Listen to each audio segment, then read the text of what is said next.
Selamat datang kembali di channel Ikram KM. Kali ini kita akan melanjuti pembahasan alur cerita komik kita.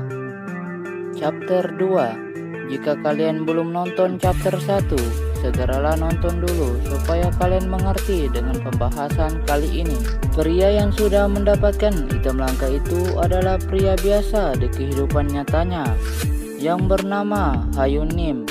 Kita panggil saja dengan sebutan Yun. Yun hanya berbakat pada olahraga saja. Jika kita membicarakan dia sebelum mendapatkan item langka itu, dia hanyalah bronze 4. Tapi setelah dia mendapatkan item langka itu, hidupnya pun berubah. Yun sedang berjalan di dalam game. Tiba-tiba dia menabrak orang yang bertubuh besar. Pria itu langsung marah kepada Yun, berkata, "Sialan," karena ada gadis di sampingnya. Pria itu langsung mengangkat jubah Yun, berkata, "Kau mau mati ya bodoh? Kenapa kau berjalan gak melihat ke depan? Hah?" Sontak gadis di samping pria itu tertawa sambil berkata, "Sabar aja yang, kamu menakutinya loh, hahaha." Tapi Yun tidak takut sama sekali kepada pria itu dan berkata, "Dasar babi sialan." Sontak pria itu marah lagi kepada Yun, berkata, "Dasar bangsat, apa yang baru saja kau katakan?" Sebelum pria itu selesai bicara, Yun langsung memukuli kepala pria itu dengan sangat pelan. Karena pukulan Yun sangat pelan, pria itu belum merasakan damage-nya, berkata, "Kau baru saja memukuliku, dan apa yang bisa kau lakukan dengan sebuah..." Sebelum kata-kata pria itu sampai, tongkat kayu Yun bereaksi. Seketika pria itu terlempar jauhnya karena serangan Yun tadi, dan gadis itu pun terkejut. Tapi Yun hanya santai dan berkata dalam hatinya, "Akulah yang terkuat di dalam game ini." Seketika ada sebuah pesan dari tongkat kayu itu, bertulis, "Durability-nya senjatamu menurun." Ternyata tongkat kayu itu mempunyai batas. Dengan hanya 5 pukulan saja, tongkat kayu itu akan rusak dan tidak dapat bisa diperbaiki. Yun juga sudah menggunakan 2 pukulan, tersisa 3 pukulan lagi. Di tempat lorong sepi, Yun melihat tongkat kayunya yang sudah tersisa 3 pukulan lagi. Yun pun kesal, berkata, "Sial, aku hanya menggunakan 2 kali, tapi hanya tersisa 3 pukulan." Sambil berbaring di lantai, Yun berkata, "Aku tertipu." Dan juga dia mengingat kembali orang yang menghinanya bahwa tidak dapat membalaskan dendam mereka sebelum tongkat kayunya rusak. Karena tidak ada jalan lagi, Yun pergi untuk menghabiskan 3 pukulan di sebuah tempat monster terkuat yang bernama Lembah Kematian. Saat Yun sampai di sana, banyak sekali kepala tengkorak di sana. Seperti sudah banyak orang yang pergi di sini dan mereka mati. Saat Yun berjalan-jalan di tumpukan kepala tengkorak, tiba-tiba sebuah guncangan dari bawah tumpukan tengkorak. Ada sebuah monster yang akan muncul, tapi Yun tidak lari ataupun takut. Dia menunggu monster apakah yang akan muncul di sana. Sebuah mata berwarna ungu dan beserta badan besar, bersayap naga dan berkepala 2, berdiri di depan Yun. Seketika monster itu mengaung di depan Yun, berkata, "Seseorang manusia yang sangat lemah, kau telah melewati batas kematianmu." Tapi biarpun monster itu sangat besar dan memancarkan aura kematiannya, Yun tidak gentar sama sekali. Nama monster itu adalah Urus, julukan naga berkepala 2. Dia adalah bos monster terkuat di dalam game Chronoli Live.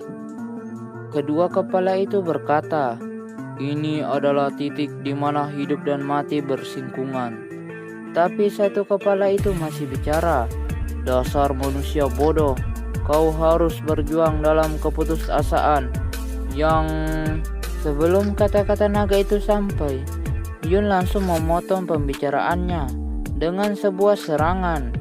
Karena salah satu kepala itu terkena serangan dari Yun, kepala naga itu pun langsung hilang dan kepala satunya heran apa yang terjadi. Tapi Yun berkata, bagaimanapun juga dengan 3 pukulan yang tersisa. Dan naga itu pun tidak mengerti apa yang Yun bicarakan saat ini.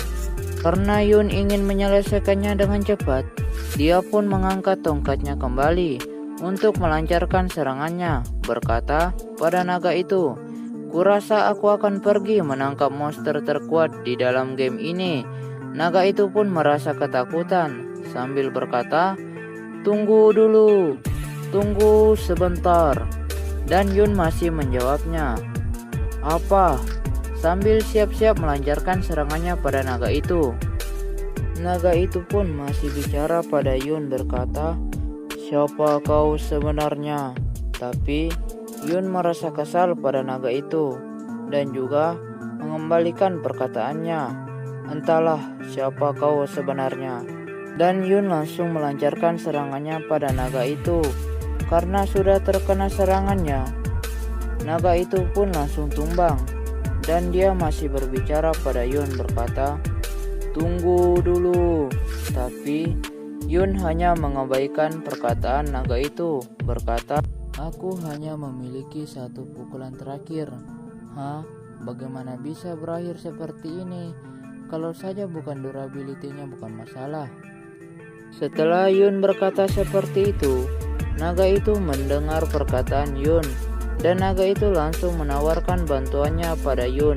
Tapi Yun tidak percaya pada naga itu. Dan Yun merasa naga itu cerewet sekali. Dia ingin sekali membunuhnya. Tapi Yun terdiam sambil memikirkan apakah naga itu bisa membantunya. Tiba-tiba sebuah layar merah muncul di depan Yun yang bertulis, kontrak utama naga berkepala 2 urus. Sang naga terkuat urus ingin memberikan jiwanya padamu. Tulisan itu pun membuat Yun bingung, berkata, apa ini? Dan naga itu pun berkata, Tuan, kebetulan, apakah kamu pernah mendengar ego? Yun pun bingung dan bertanya, apa itu ego? Dan naga itu pun memberitahu Yun, agak rumit menjelaskannya. Yun juga tidak mau naga itu menjelaskan terlalu panjang. Dia menyuruh naga itu menjelaskan dengan sederhana. Dan naga itu pun menjelaskan dengan sederhana, berkata, aku mengisi senjatamu dengan jiwaku, bukan tubuhku. Senjatamu akan memiliki ego dan berkembang menjadi ego sword, juga memiliki durability tak terbatas. Setelah Yun mendengar perkataan durability-nya tak terbatas, Yun langsung tertawa dengan sangat keras. Sampai-sampai naga itu pun tertawa. Dan naga itu pun berkata, apakah kamu menyukainya, saranku tuan?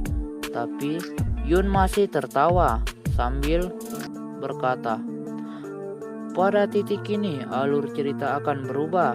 Aku menyerah untuk membalas dendam. Tapi sepertinya langit menginginkanku untuk membalas dendam.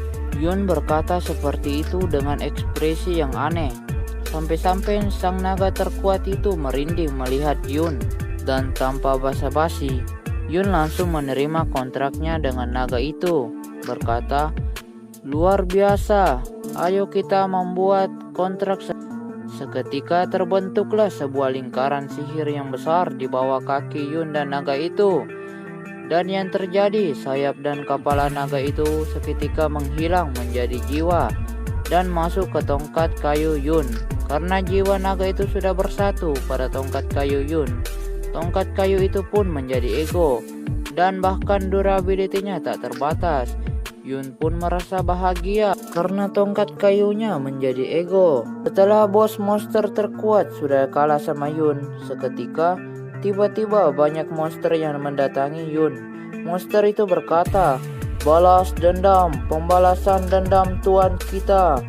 Monster itu tanpa berhenti berkata, balas dendam. Itu terjadi karena bosnya sudah kalah, anak buahnya sudah marah besar kepada Yun. Tapi sebanyak apapun monster atau sekuat apapun monster itu, Yun tidak gentar sama sekali oleh pasukan urus. Dia berkata, baiklah, tentu saja aku akan melakukannya. Sambil mengingat perkataan gadis yang menghinanya, Yun pun mengangkat tongkatnya, berkata dengan sangat keras, "Balas dendam!" Duar! Terjadilah serangan dahsyat di sana.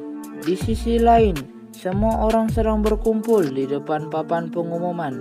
Di sana juga ada poster buronan Yun yang bernilai 10 miliar. Seketika, orang yang di dekat papan pengumuman berteriak, "Perhatian semua! National Bounty Grade SS telah dikeluarkan." Karena Yun sangat berbahaya, posternya pun disebarkan di 12 kerajaan, 3 benua di seluruh dunia. Orang yang di dekat papan pengumuman berteriak lagi, "Hadiahnya 10 miliar gold." Semua orang terkejut atas hadiahnya, terlalu besar, cuman menangkap Yun. Setelah itu, banyak orang yang berbaju zirah lengkap datang di kerumunan semua orang dan membuat semua orang terkejut. Ada yang berkata, pola di baju besi itu adalah pasukan kerajaan. Dan ada juga yang berteriak berkata, "Lihat, orang itu di depan barisan pasukan kerajaan. Dia adalah Sintire, Guild Master dan Guild Hall." Dan disusul juga orang yang berbaju salib. Dia adalah kesatria elit terkuat di kerajaan yang bernama Suho, Guild Master.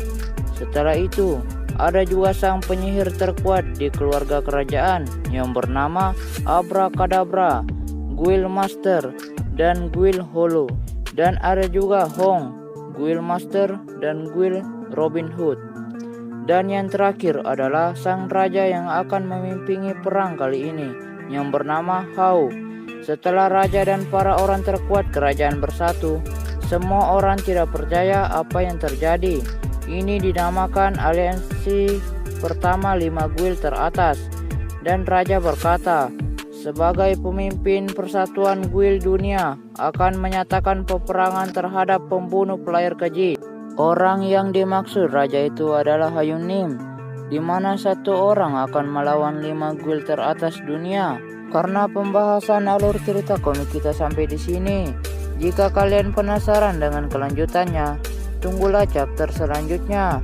Dan yang paling penting, jangan lupa tekan tombol subscribe, like, komen, dan share supaya admin rajin uploadnya.